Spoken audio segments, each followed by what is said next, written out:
right, welcome to Juiced Up the Hard Way. We're your hosts. I'm Jake, Juiced Up Accardo with Bee LIVITY from the podcast 3 The Hard Way. How we doing tonight, Bee LIVITY? Everything is everything, man. How's it going? It's going well. It's going well. Had a nice weekend with the fam bam. Got some house stuff taken care of, just typical dad shit. So, Bee LIVITY, what do we got going on the show tonight? We got a list of good topics tonight.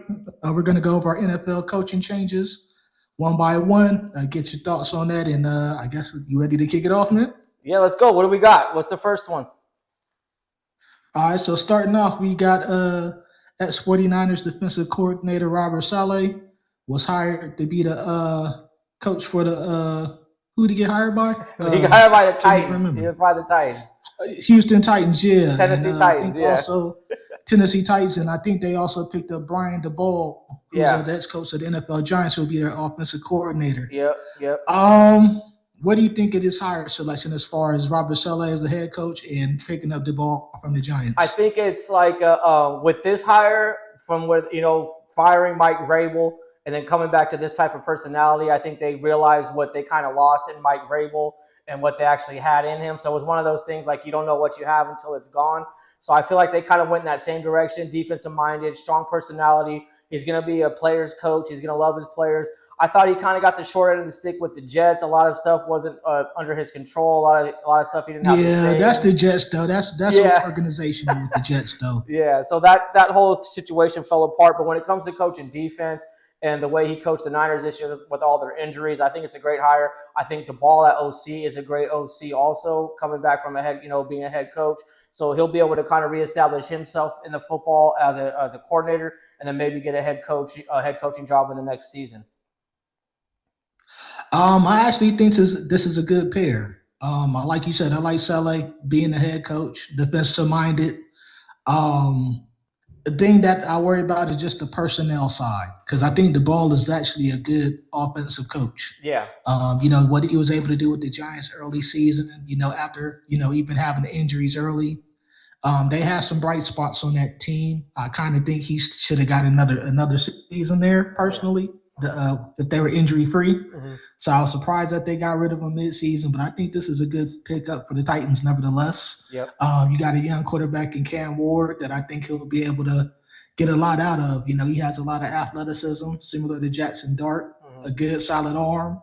And like I said, it's really going to boil down to the personnel behind him that they get. I think Saleh, he's an intense coach.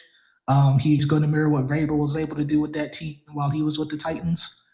Brings the same kind of intensity. So I think it was a good pairing for them. Yeah, I think it's going to work out well. If they have some patience with the quarterback and the coach situation, I think they need about a 4-year window to get the right players in that he wants that's going to fit his scheme. And then we'll see how it goes from there.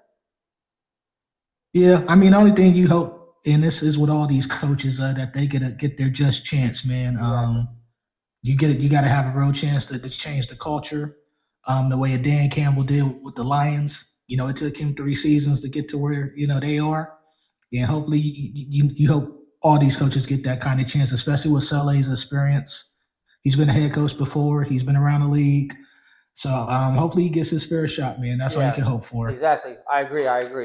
That's a good one. Moving on to our next coaching change.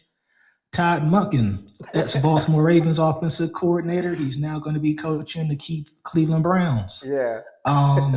What do you think of that hire, man? Man, I don't know if it's because I just smoked 2 bowls or not, but that Todd Monken, it just sounds funny to me. He just sounds like a goofy-ass dude.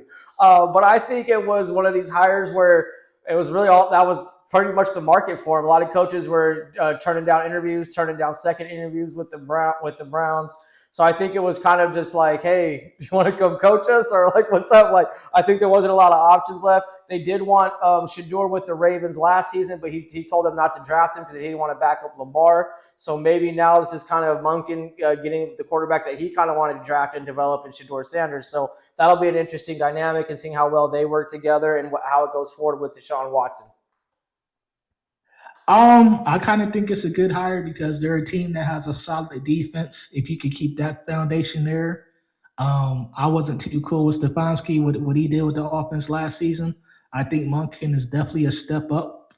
As far as the offensive side of the bar, as long as they could get some extra personnel out there, instead of Judge and Jury Judy with all of his fumbleitis and drops.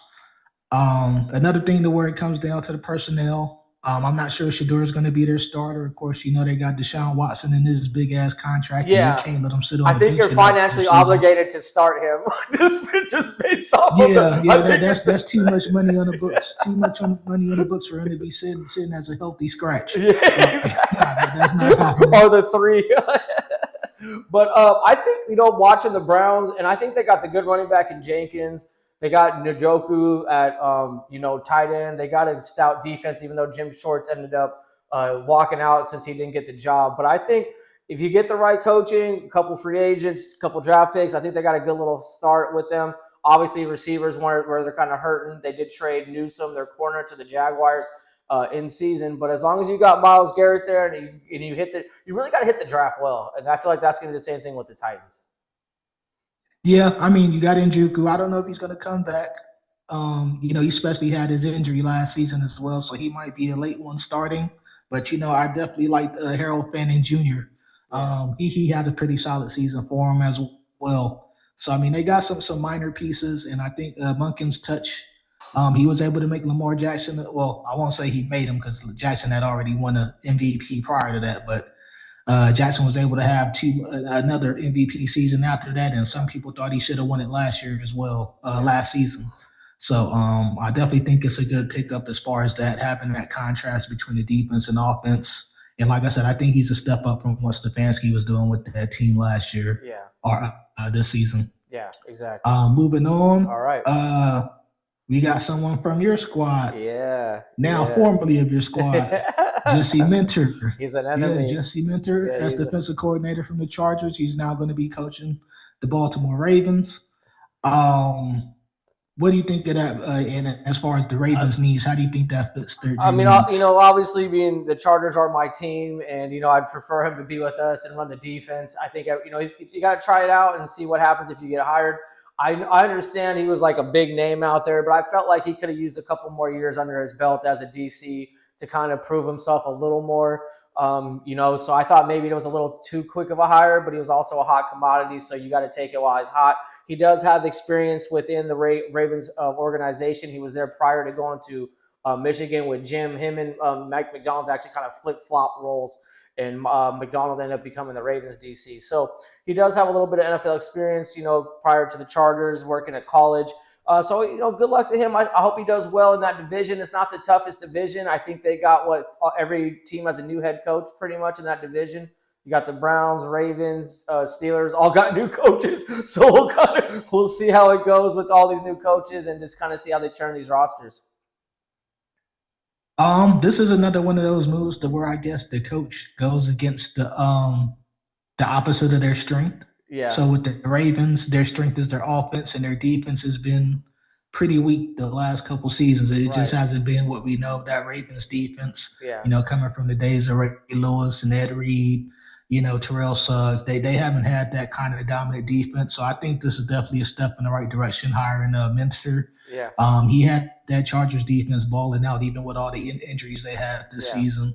They had a solid showing even in the playoffs as far as what they were able to limit Drake May to under him. Yeah. I think he could bring that mentality to the Ravens, but once again, it's one of those things about the personnel you can get.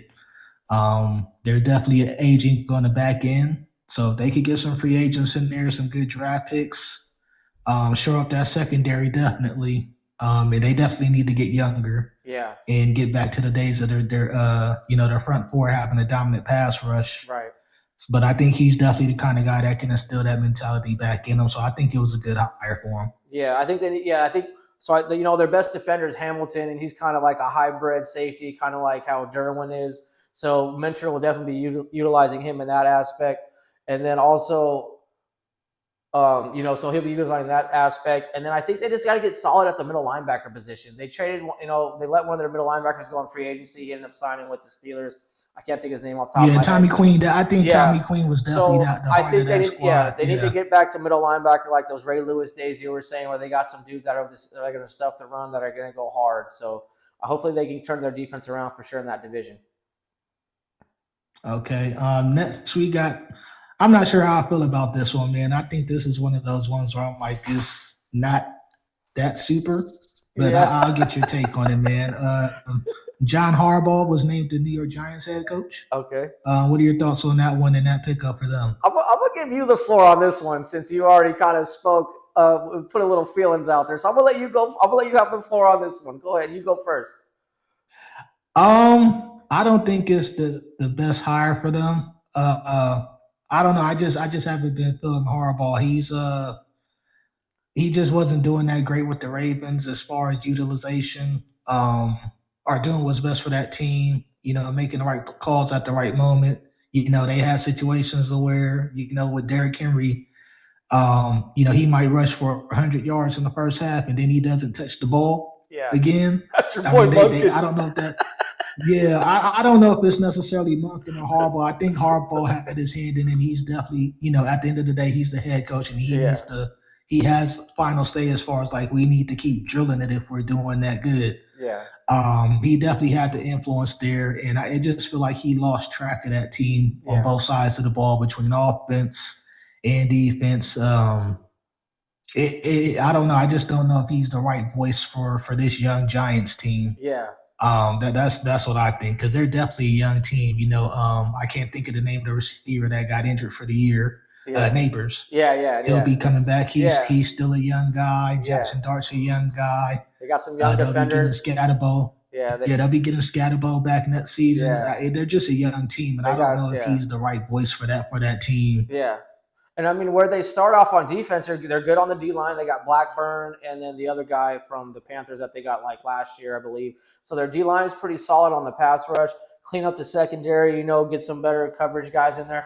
But the thing is with me and like I'm not even like Harbaugh, like with like his mentality and the kind of the way his demeanor, the way he coaches, it doesn't Yeah, feel like he fits that type of quarterback that Jackson Dart is, or even Lamar Jackson for yeah. that matter. I think I feel they're. like he I needs a definitely think straight they're gonna drop have back. some He needs a clash. straight drop back guy, sit in the pocket, like pat the ball. Like I feel like his personality just doesn't really go with that type of quarterback where it's like improvisation. I think he wants his shit more like, cut down to like everything is done to a T type of thing.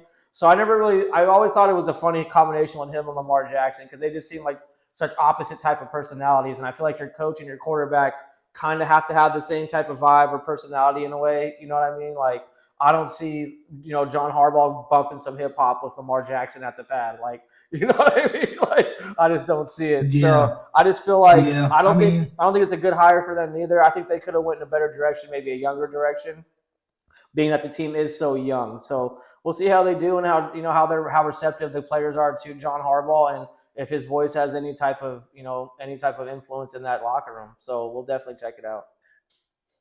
agreed. I definitely think there'll be some clashes between him and Jackson Dart that season, which leads me to the next topic as far as your team picking up probably the best pickup of the all season, in my opinion, as far as Mike Daniels becoming being named offensive coordinator, who probably should have been up for that New York Giants job, if we're I being agree. honest. I He see. should have been. Yeah, I think McDaniel would have been a great fit for the Giants job. To be honest, he's got that. He's still young. He's up to date on stuff. He's more. He looks like he's more of like a quarterback type of coach. And I think he probably could have coached up, Jackson Dart if he had enough time and, if they gave him enough years and enough leadway. So I definitely think McDaniel would have been a better fit for the Giants with their team personality and everything. But as a Charger fan, I'm giddy to have him. I was like a little schoolboy when I saw the news, and I was just watching interviews, and I just really hope it all does pan out because when you bring in guys like a McDaniel and you have a lot of salary cap space, and you got to hit on the draft, I feel like it kind of adds a little bit of pressure. And pressure in playoff situations or game time situations sometimes doesn't go well with Herbert. So I'm really hoping that when you make these hires, I really hope you see the progress and I hope it's not one of these things where the offense, elevates, and then with Minter gone, the defense starts falling off. So now it's like, oh, we have to score 30 a game to win because our defense can't do anything. So I hope it works on both ends of the ball. I hope the defense can still perform, and then the offense can get points. So I'm excited. I'm always optimistic, but it's also pressure when you get these kind of coordinators in there, and he could be leaving in a year too. So Yeah, I hate to see his ass twice a year as a Broncos fan. That's not a guy I want to see what he'll be able to do with Herbert. Um, that once again, it's one of those things about Chargers personnel. You guys are lacking some of the same things we have, as far as like missing on our Yeah. offense in Denver, Right. not having that separation at the receiver spot. Hmm. Um, Running game so. So I mean, it just depends on what kind of personnel you could get to Right. go along with Herbert with that package. But I mean, if you guys can pick up some free agent talent. You got what's his name, McConkey, Yeah. who I mean I think he kind of had a down season Oh, he this did. No, year. I agree. Yep. Yep. He did. He did. But I mean, you got some people around him, but Yeah. you guys definitely need some separation with the receivers. Same thing we're missing in Denver. Yeah. But if you could get some weapons on the squad in the off season, I mean, it's going to be a dangerous team on offense, and I Yeah. don't think that defense is going to fall off too much, even with the loss of Minter. I agree. I think with the separation aspect, I think McDaniel is one of these guys where he's good at X's and O's, and he can do stuff to where we can get people open that maybe necessarily cannot beat one-on-one coverage. So, and we also do need a number one because Lad's not a true number one, but he was getting a number one corner on every team, and that was his pretty much locked out every game. Keenan's pretty old. He's still good, but he wasn't towards the end of the season. He wasn't what he used to be, obviously. So I really hope they can do like you're saying, get some good receivers that can get separation. Maybe Mike Williams comes out of retirement. Who knows? We'll see what happens. But yeah, fingers crossed for this season. All right. Next in the surprise move. Of course, we know Buffalo got rid of Sean McDermott, which I thought was definitely a wrong move. Ownership fuck up, if we're being honest. That was handled all wrong the way they went about that. But Yeah. nevertheless, they promoted OC Bill Brady to their head coach position. Yeah. I guess it's like the apple not falling too far from the tree. Yeah. But what do you think as far as that as a replacement? I think if you're gonna fire this guy and he's been there for that long, you got to I think you clean house. I don't think you leave For real. residue of what he like his old coaching staff. I think this is a situation where Joe Brady and the GM are a couple butt sniffers, and they're up there just with their fucking noses up the owner's ass, and they're telling the owner what he wants to hear. And Joe Brady, I think he kind of snuck into this job. I wouldn't doubt it if he always wanted this job in the first place. And the way the owner kind of threw the coach under the bus, these owners don't know shit about drafts and all that stuff. This guy ain't paying attention to that stuff. And so I feel like the owner threw the coach under the bus about the Keon Coleman pick when there's actually audio of the GM talking about drafting him. So it was like you said, it was a messy situation. I don't think you ever air out your laundry like that in a press conference. And McDermott was a good coach, and they had a few bad breaks that were out of his control. But at the end of the day, it's not going to fall on Josh Allen or anybody else. It's going to fall on that guy. And I think they could have got a better hire also. I think they kind of stuck in-house, and they're just trying to stick with the tradition of what's been working for them. And I don't think it was a good situation at all. So this is my take on this one. I think they were kind of stuck with going in this direction, honestly. Yeah. With the stuff they came out with ownership as far as with Keon Coleman, how they handled the whole McDermott thing and firing and the reasoning behind it because they saw Josh Allen crying in the locker room. Just the bad sentiment that was put out there by the ownership. I don't think this was an attractive position because of that. Yeah. I don't think a lot of coaches really wanted this job based on what they saw ownership do. Yeah. In hindsight. Yeah.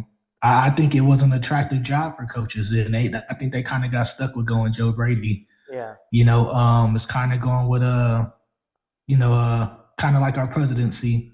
Yeah. The devil, vote for devils. You know what I'm saying? You got to pick your pick poison. one. Yeah, pick your poison. Yeah, but I don't think they have much choice in this situation based on what the ownership did.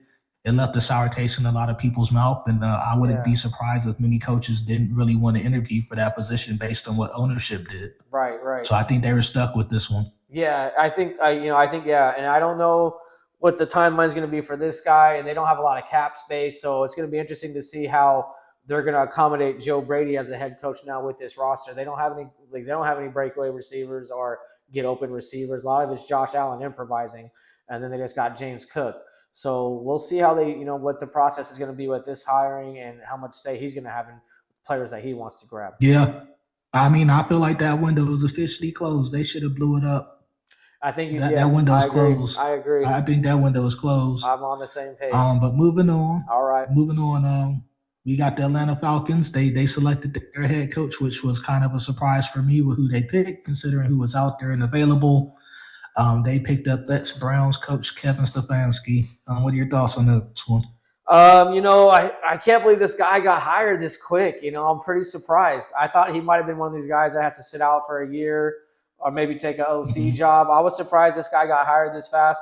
And I think me and you, we spoke about it on one of our episodes kind of towards the end, how this was we thought maybe this was one of the more hotter jobs that was available given with Bijan and the whole, Drake, they got Drake London out there, receiver. You got a good tight end. Mhm. So I thought we and you thought this was one of the more, hot commodity jobs.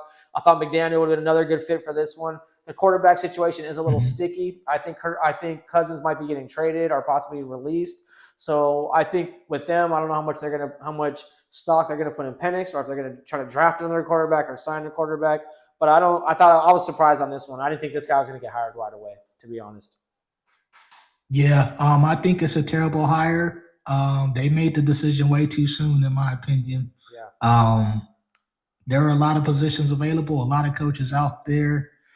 Um, if you're going to pull somebody, you got to pull somebody that's had something decent recently. Um, you know, even at a coordinator position, with that offense, you got to go to your strengths. And Stefanski didn't prove he could do anything the last few seasons. I know he's won Coach of the Year a few times with the Browns, but that's long overdue. Yeah. You can't keep living off of that. And I definitely don't think he deserved to be a head coach this season. I think he No. should have been on the sideline as a coordinator or sitting out for the year. But to get an opportunity this quick, considering the way he bobbled the situation with Cleveland last year and Shador Sanders, um, I just don't think he this was a good pickup for them, and I think it's going to set them back. Um, I can't think of who they hired. The ex quarterback they had to be part of their Oh personnel yeah, as yeah. far as Matty Ice. Matty Ice. yeah. I don't know how much Chief fared in this decision Yeah. or if he had any input in it, but I think this was a terrible selection, a Yeah. terrible one. They're kind of. I feel like the Falcons organization's kind of they're going in that direction of like the Jets, where they're just making every wrong move and it's just looking worse and worse every year. I feel like their ownership is almost on that same par. It's like they keep trying to draft this great talent and all these great players, but none of it's coming together as like a great, chemistry or a great nucleus. So we'll see how they do if they can hold up this year and where they go with quarterback. That's going to be interesting with Penix. Okay, so I guess we're going to finish off with this topic. Um, so we had another round of NRL firings, coaches hired, 10 to be exact. Yep.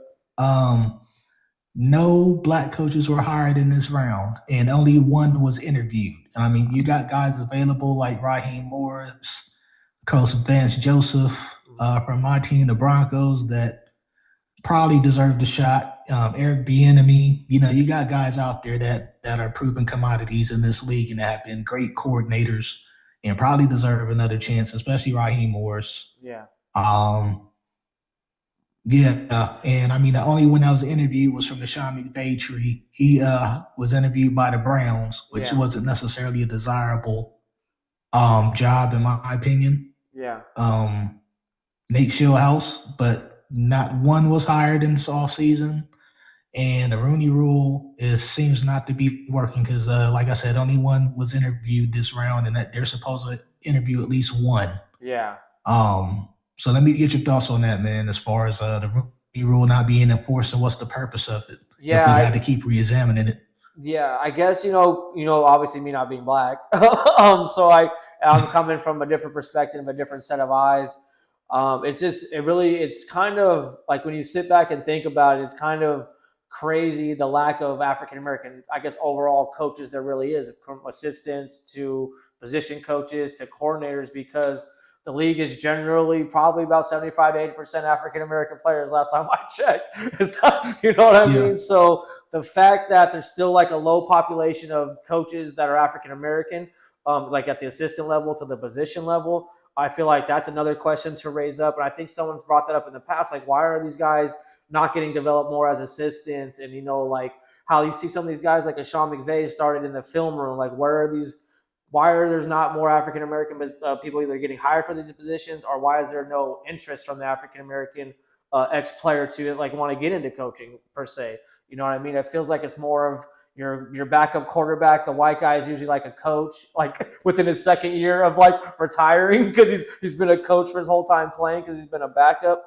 But I just really do think it's interesting on why there isn't more interviews, why there isn't a bigger percentage of African American coaches, being that the league is obviously a high percentage of African American players. So it's just really, as a white person, a Caucasian, that's my kind of question to it: is why is there not more of them, and why is there if it's not because of a hiring reason, why is there no interest then? Like, where's the misconnect between ex African American players to wanting to coach between the white player per se? And it's you don't want to always make it races out of race, but it's race because the owners are all white. The majority of the owners are all white, so it's obviously going to come down to race. And the fact you have to make up a rule just for someone to have good morals and good morality, it's really mind-boggling. And it comes down to the dollars. It comes down to these guys have the power, and it's just unfortunate. And I don't know what the solution is, but we obviously see the problem, and we got to make solutions and figure out how to start these guys up from wide receiver coaches and how they can, what's the steps going to take, because it shouldn't be any different for them than any other ex player, or everyone should have the same opportunities, and that's how I look at it. Yeah, and I mean, it's just that they're able to bypass the Rooney Rule, which was put in place to keep things like from this happening, and it's still going Just on, get rid of even it. though they've had to reinforce it. Yeah, It's ridiculous. just get rid of it. Like, there's no Um, point anymore. Like, if they're not going to do it, yeah, like, I who mean, because they're cares? able to bypass it, they're not Yeah, going to do it anyway. And I mean, yeah, it's kind of a slap in the face if they do it. We're just going yeah, to bring them in to meet that criteria. yeah. And We brought one in, but we're not going to hire them. yeah, and then Like we already know. what sucks about that is just coming from any type of position where you go interview for a job and you kind of know you're not going to get it. You're still going to put your best foot forward, because at the end of the day, you're the one that's going to look bad if they say, "Oh, he was an asshole," or "He was a dickhead." And it's like, yeah, I was a dickhead and asshole because I knew you guys were just bringing me in here for a role. I never had an opportunity to get this job, and I flew my happy ass out here or whatever. But at the end of the day, you got to be the bigger person. You got to be the one that's more professional, even though they're just going through the motions. And it's really just so you can get that experience of going through an interview. And I guarantee you, these interviews probably are no more longer than 30 minutes. I wouldn't even doubt it. You know what I mean? Yeah. And so that's Um, important. That's very unfortunate. And I would be very frustrated knowing that I was going into a job and there was no point. Yeah, like I said, there's plenty of capable guys out there. The Eric Bieniemys, who's now going to be back with the as an offensive coordinator with the I Chiefs. think he gave up by Raheem now. Morris, Vance Joseph. I think he's done Yeah, giving I mean, up. he didn't get the best chance either. No. When he was picked up by the Red. Well, I guess they're the Commanders now, but Yeah, yeah. he wasn't in the best. They don't get the best opportunities. You look at Aaron Glenn with the Jets. Yeah. Even when we do get a chance, it's not under the best circumstances. Like you're not Yeah. going to come under the Pittsburgh Steelers. Like Mike Tomlin did. A great Yeah. organization. Yeah. Todd Bowles got lucky Structure. with the Bucks. Todd Bowles inherited Brady, so he had some luck on his side. The Bucks coach, Yeah. he got But I to mean, you inherit. got Byron Leftwich out there, T. Martin. Like, Yeah, there's a lot of capable guys. I think yeah, McVay Byron Leftwich. Fieldhouse is going to get a lot of looks of being under the McVay tree. Yeah, But I mean, unless you're coming from one of those trees, I don't think you're going to get looks. So I think Bieniemy might get some looks depending on how the Chiefs perform next year. But can you it's imagine? just sad to say because it. Go ahead. Can you imagine if a black head coach, if he, what a black coach should do this. A black head coach, just his whole staff is just black. Yeah, create a tree. Like, just start your own shit. Like, I'm gonna only hire all black coaches. That's all he hires, and like, you never know. And if you're successful, you win the Super Bowl. You know how much shit that would stir up one of to. those. Oh, he only hired black guys. What's up with that? Andy Reid trees. Yeah. You get one of those Andy Reid trees going. I mean, it could be the start of a movement. Yeah. I mean, it's looking like it's kind of like it feels like it's like the quarterback position. Blacks weren't considered smart enough or able to be NFL quarterbacks, but now half of them are starting quarterbacks in the league. Yeah. I think it's going to be that same kind of transition as far as them getting their chances with coaching. So I mean, it's going to come down the line, but you would like to see it enforced sooner, considering, like you said, we make up 75 to 80% of the league as far as players. Yeah. So we're definitely able to we definitely have the aptitude to do it. Yeah. It's just the old mind state still in place. You got 80-year-olds like fucking Jerry Jones, who he ain't never gonna hire a black person. So, Just get that out of your but thoughts. yeah. So it's still the old regime at that as far as ownership. But maybe as time passes, we'll get more progressive. The way Yeah. they had to do with the quarterback position. Right. I agree, man. I agree. You got anything you want to add on that one? No, that was a great show. I enjoyed the topics. I enjoyed talking with you in regards to the black head coaches. That was awesome. All right, everybody. Hope you guys enjoyed our show for tonight, and feel free to leave your comments, likes, subscribe to both of our pages. Through the Hard Way, Juiced Up Show. It is what it is. We'll see you next time. Peace.